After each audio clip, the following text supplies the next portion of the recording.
The work of attitudinal healing began in 1975 when Jerry, in a deeply personal way, went through a spiritual transformation, moving from being a militant atheist to someone who had an experience that he really knew then there was something larger and greater than himself.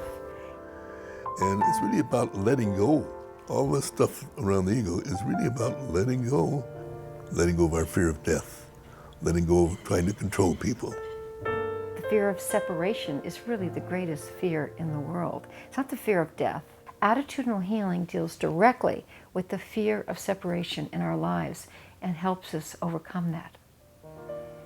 Attitudinal healing originally evolved working with children with life-threatening illnesses, children facing death, children who were dying and children who died. So the work has been adapted on 6 continents now and throughout North America, Mexico, in 29 cities. There's 6 major centers in Mexico.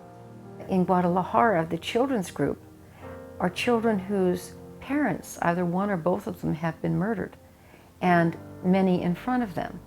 So that center is very adept at working with violence, with people that have been kidnapped, people who have had all sorts of experiences. In Islamabad, Pakistan, the Nishan Foundation is a 10-year center. They work with individuals who were addicted over the course of a year. They have adapted it into their Muslim faith. The philosophy has always been that we give everything away free, and that we encourage people and support people in creating this in their own communities. Nature is really, really important to us, and obviously we live floating on the water. It helps remind me that we are all part of what is. If I look at where Diane and I are today, we laugh a lot more. We don't take ourselves so seriously. We don't let little things bother us so much.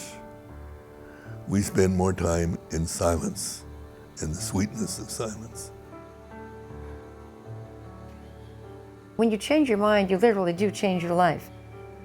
You can choose peace over conflict, and you can choose love over fear. We want to get rid of the blocks to a love that is eternal, a love that's beyond this world. What we're doing is saying that I want to surrender to this love, and that's the only truth that there is.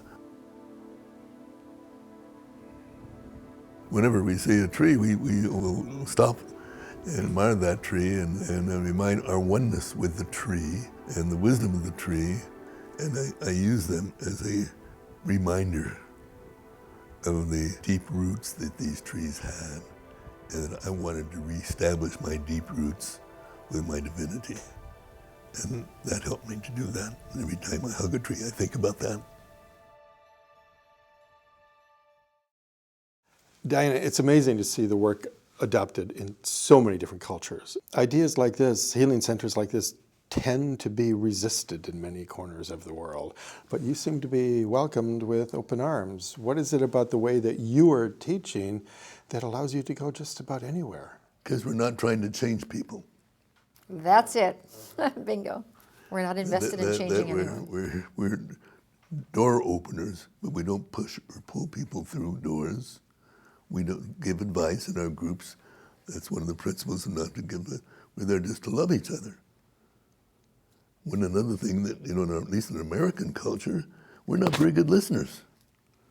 And we do workshops on listening with love, unconditional love. So often in marriages that have gone sour, much of they've tuned off to everybody. Do you have a few driving principles that will allow us to follow you? Some of the core principles, the first, of course, is that love is the essence of our being. And I always figure if you got the first one, you wouldn't need the other 11. But a couple of others that I think that are very powerful. We define health as inner peace and healing as the letting go of fear.